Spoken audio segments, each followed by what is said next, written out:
We're back with another episode of At Home with the Hutchinsons. And this week we're talking about travelling, specifically travelling with a baby. Now, if this is your first time tuning in, I'm Cameron, one half of the Hutchinsons, and I'm accompanied on the show with... Me, Amelia, the other half of the Hutchinson at home. The better half, I think, depending on what day you get. Anyway, we're going to talk about travelling with a baby. And, well, actually, no, we're not going to talk about travelling with a baby exclusively, but just travel. This is probably for the expats, right? Yes, absolutely. We have lived in Dubai for a long time. Yeah. We have travelled back to the UK and around the world. Lots of times also been here. The UK, sadly, is our most visited place. The irony. I think it has to be when you're an expat, though. Home is home. And home's more important now we have Gabriel. But yes. I mean, this is home. This is home, but your home country where we've come from. Our I think land. that's always going to be the place that you visit the most. Okay. I think. Okay. I don't know. Well, Some people might not go back I as actually much. took 10 flights to the UK. 10 flights to the UK last year. I'm back. Great for the air miles, but 10 flights. And when you do it alone, it's pretty easy. Pack the night before, probably pack the morning of.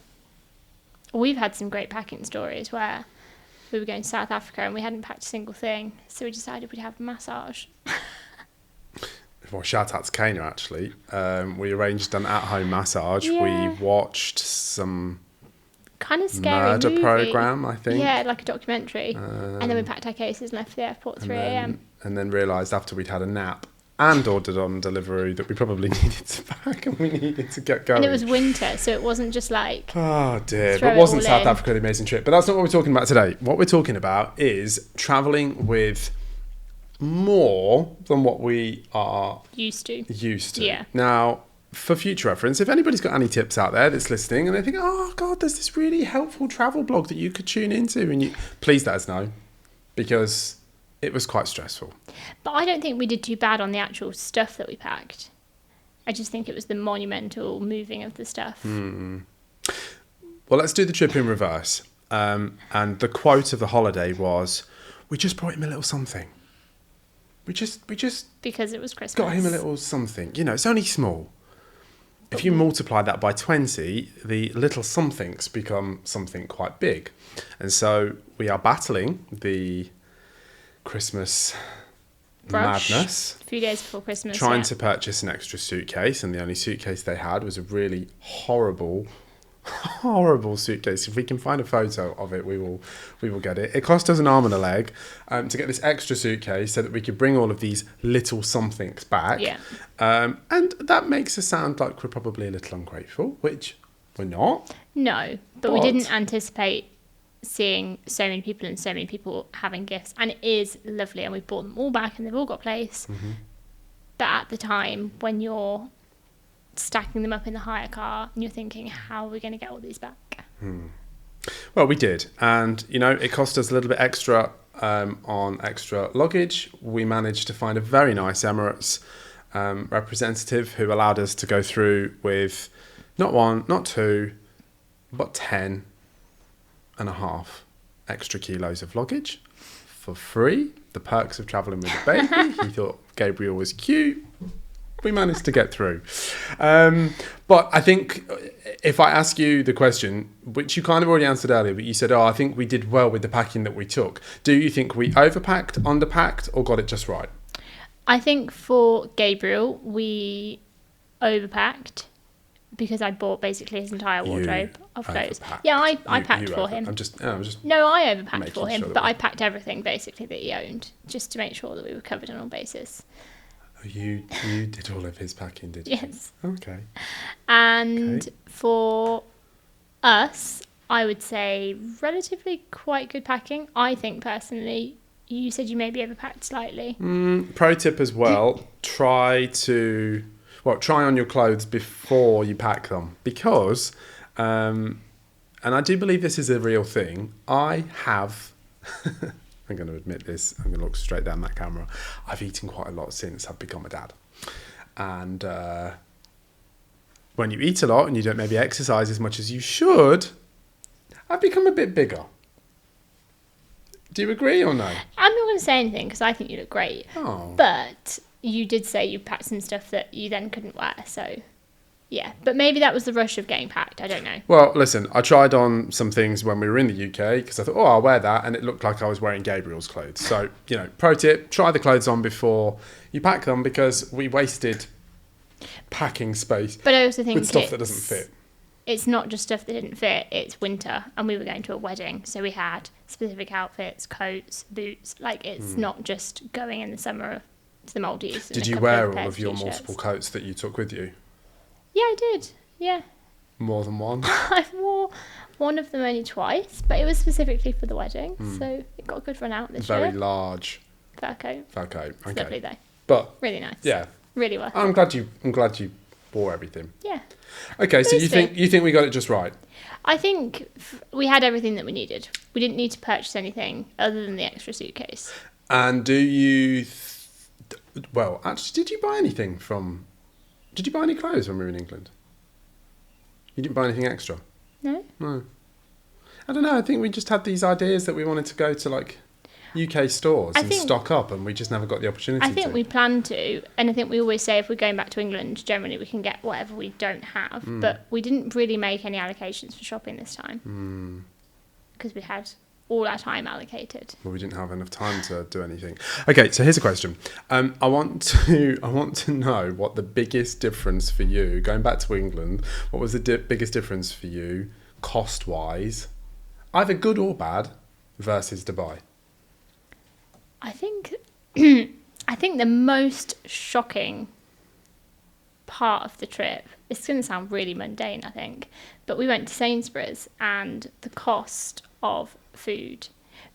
Food is expensive here, but I think you get used to that because a lot of it's imported. But we went to Sainsbury's and we always do this thing where we guess how much the shopping would be, and it was just like 3 times the price. And we've not shopped for food in England for ages. I think that just shows that you're really out of touch. Why though? Because you guessed £50 no, I think I a guessed conveyor belt of 80, groceries. and it was 100. I think it was 180 or 170, something like that. But we don't shop in England, and obviously you hear about the cost of living crisis and things like that. But generally, yes. The Lurpak with the security tags on. I didn't actually see the security tags. It's bad I wasn't news. shopping for Lurpak though. We didn't shop for Lurpak. What was the biggest difference that you found cost-wise? Fuel. Yeah. Like, I actually think it's disgusting, the fuel excise duty. I mean, again, maybe just because we have it so cheap here in Dubai, but... But also when we started driving, you would look for it to be £1 or 99p a litre, and now it's... Well, you mean way back when we learned to drive? When we learned to drive, yeah. Well, it was 80... It was 0.88 when I was learning to drive, so 88 pence a litre. It was about 99, and that was good if you got it for that. 99p when I a learned litre to for you. drive. We had a diesel car in the UK as our hire car, and what was it? About £1.50? We got it for £1.40. I think that's the cheapest we saw it. A 141. 141, yeah. So this is a podcast about fuel prices. If you didn't realise and you're only just tuning in halfway through. But yeah, fuel and food. And actually it's quite sad because, there is a cost of living crisis going on. But everywhere was busy. Because people... What are people supposed to do? Yeah, it's more expensive, but what? Yeah. I'm not going to drive anywhere? I'm not going to buy any food? No, I know. But... And you just hear about it, but obviously things are... I mean, fuel is not, but food is expensive here, so you kind of get used to it. But when you go back to England, it always used to be a lot cheaper, and you used to really enjoy it. But I think the other big thing, and we're going to sound really, really boring and mundane, as you said earlier, Aldi is not cheap anymore. No, it's not. Let's just make that clear. Aldi used to be, everything was under £1. Now, it's like they're proud to say that they price match with Sainsbury's. But they can't afford to do it like they used to be able to do it. Oh. I say bring back old-fashioned Aldi. And the middle aisle was a disappointment as well, but that's a whole other story for another day. Episode. Okay, so did you enjoy going back, yes or no? I did, but I wouldn't say it was a holiday. Just unpack that. What do you mean? So we were obviously very busy, and before we travel back to the UK, generally we reach out to everyone and we sounds really awful, but we almost allocate our time. So it's like we're doing 3 days here, 3 days there, although we did 3 days, 5 days, and then a week, because we said we didn't want to move around as much as we did do previously to having Gabriel, because the setup and the set down of his stuff is quite, a lot for him. I did enjoy it, and it was amazing seeing Gabriel with all the family and friends and everyone having snuggles and everything like that. But it was hard work because it's a lot of packing, even just to get in the car and go and unpacking. But seeing him with family outweighed the stress of that. But I did enjoy it, but it wasn't a holiday. Would you do it again?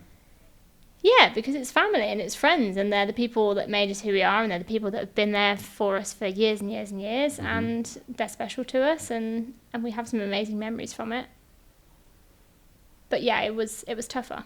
So if you could do the trip again, because let's just make it super clear. It was 2 weeks, arrival, get the hire car, travel around, different places, sometimes 2 or 3 engagements a day, and then home, back to Dubai. Like 2 weeks. Yeah. And I think in the whole 2 weeks we had 1 evening on our own. And maybe it sounds a bit woe is me, like we chose to do it. But that's quite a lot of work in 2 weeks, which is why I said specifically, I think expats will get it. Yes, they will, yeah. So if you could go back again, what would you do differently? If we went back again, I probably would choose a base and I wouldn't travel around. And I'd probably get there and not plan anything for the first 2 or 3 days, because we had quite an interesting time with sleeping in the UK. Gabriel, not us, but it did affect our sleep. But I'd probably have a couple of days at the beginning and at the end where we didn't do anything, and we just kind of got in, enjoyed some time together before the business and at the end before coming back. So I would definitely do it again, but I probably wouldn't travel, and I would try and accustom some time for us to settle. Well, I guess if you're watching this and you've read my dad diary, I talked about it before, where I said that Gabriel slept through and it was amazing, and we were very lucky and blessed that we had a baby who slept through the night. And then I actually wrote an episode of the dad diary whilst I was away, and the title was Don't Jinx It, because I jinxed it. And then the whole trip, literally the whole trip, he did not sleep. 1 evening. Yeah, and the first couple of nights, he was waking at 3 or 4. So we were like, he's just on Dubai time. So it would take him a few days to adjust.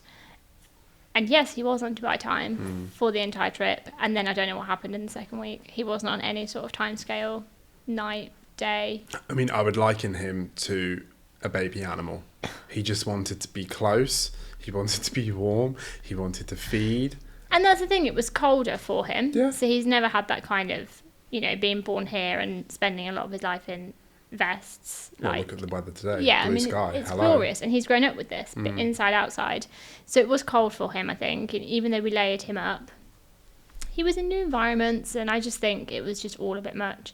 But yeah, we well and truly jinxed it, and the 4.5 months of sleeping through are a distant No, memory. I'm actually not going to tolerate that. No, they are not a distant memory.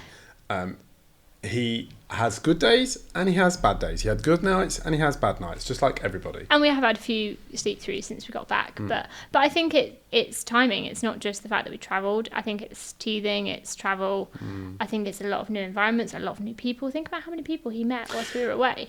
Well, I actually was just going to touch on that and say, again, when you're staying with other people, you've also got then this added layer of stress and pressure that you don't want him being Gabriel to cry unnecessarily or out of control. You don't want it to disturb the friends or the family that you're staying with. And everybody was super accommodating. It was like, oh no, don't worry. But when you're used to a routine and then you step into somebody else's world, it's different. But I think looking back, that was pressure we put on ourselves. Yeah, of course. Because the friends and family that we stayed with had absolutely no problem with what time he went to bed, what time he got up, whether he cried or not. And I think that was just us putting pressure on ourselves to... So actually then maybe that's a piece of feedback that we could offer for free to anybody watching this podcast. Do not put yourself under any unnecessary additional pressure, because we did. And actually, to lead nicely into that, we stayed with my dad for a few days. And for the majority of the trip, we did the put-down service, which is, taking Gabriel to bed, feeding him, etc. the last night, Grandpa said. I'll do it. And whether parents get this or not, we were very much like, okay, try it. Well, I think 7 minutes. Yeah. As opposed to our 35, 40 minutes. 7 minutes, slept all night. Don't know what magic he used, but it was awesome. Well, it's probably having 3 boys previous. It probably is, yeah. Taking him back. He's also coming to visit soon and he's offered the same service again, so Yes, we're just he wondering has. how long he'll stay for. So, can we also just talk about Gabriel's first word? No! Yes. Yes. Was that here or was that whilst we were travelling? Oh no, it was in England. Yeah. Mm-hmm. So he's doing a lot of like noises and sounds, Yeah. but there was definitely a daddy or what sounded like daddy, and we both stopped, looked at him. I was very upset. Yeah. But I've actually heard. I was not upset. I was actually very heard happy. it's really common that daddy comes first or dada. So yeah, dada has or daddy. I think he said. I think it was Daddy. Yeah. To be fair with you, I'm happy with whichever version. Just I'm pleased that it was. But it's not a competition, is it? Really? I think with something like this, it definitely is. Yeah. Wouldn't you celebrate if he'd have said "mummy" first? Yeah, but he's done mama. No. He's made noises, but not the specific. Did we both stop and go, "Oh my god, he just said dad"? Yeah. Daddy. And I celebrated it for you. But you just said it wasn't a competition. It's not a competition, I but did you have the feel first like word. it's a competition. We'll note that down. Daddy was the first word. Thank you. Okay, final thing. I want to I want to touch on. You're making me nervous. Why? I don't know. You know what we're going to talk about today. The passing around of your baby. Yeah. And I don't know whether or not this is something that we've just come to realise from being parents. Yeah. But there is, again, added pressure. Yeah. Especially when you're taking your baby out of a controlled environment, where it's clean, serene, quiet, etc. And you're going to the UK, you're meeting multiple people in multiple different locations, hot, cold, in and out of the car, etc. That feeling of, actually, no, don't hold the baby. Just leave him for a minute. Just leave him in his chair. Well, He's happy. We got into quite a routine because we had to purchase a car seat because the one that the hire car company gave us was too big, so we actually purchased our own car seat. Caveat, actually, though, the car seat was clean, it was dry cleaned, Oh, no, it was perfect. available, It was just just was too big. Too big. Yeah. Shout out to Six, actually. And shout out to Emirates because we flew it back with us this time, ready to take that for the next trip. And it's one of those typical, handheld. We didn't have one of those. We didn't get the traditional walking out the hospital photo. No, we've got an Isofix one for Dubai. But yeah, anyway, we digress. We digress massively.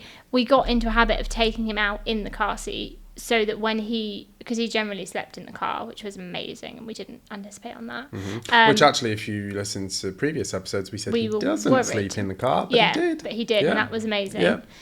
But we kind of got him out in the car seat, brought him into wherever we were going, and then we kind of let him wake up because the first couple of times we lifted him out the car seat and it was just too much for him to then be given to other people. And I think there is an element of everybody wants to have a hold or a snuggle. Yeah. But yeah, you do kind of feel a bit overprotective because you just want to make sure that he's kind of happy, and there were times that he wasn't, it was quite tricky to keep him happy. But we did have some really good help in the UK, and I think it's important Amazing. to mention that we have a group of friends called the Uni Girls, which is your university girlfriends and their husbands who came to visit us, and some of them participated in the bedtime routine we did as the well. bedtime put down, and then he decided that he wanted to join the party several times, so we had quite a lot of help putting him down. And at the time, again, you're panicked. You're thinking, oh my goodness, like this is not normally how it goes, and there's the pressure. But they were great, and they've all done it. They've all got 2 children each, so they know the story. So. It's an overused word, and I hate to use it, but I am going to use it, and I'm going to say this: the trip was very wholesome. It was. It felt nourishing to be back, to have conversations and be amongst UK friends Yeah. and our family and It just did. be completely natural and normal and... Yeah, it did, definitely. Yeah. It's very wholesome. Oh, why are you getting upset? Oh, just because it's like makes you just realise everyone's like everyone got to meet him and it was just really special.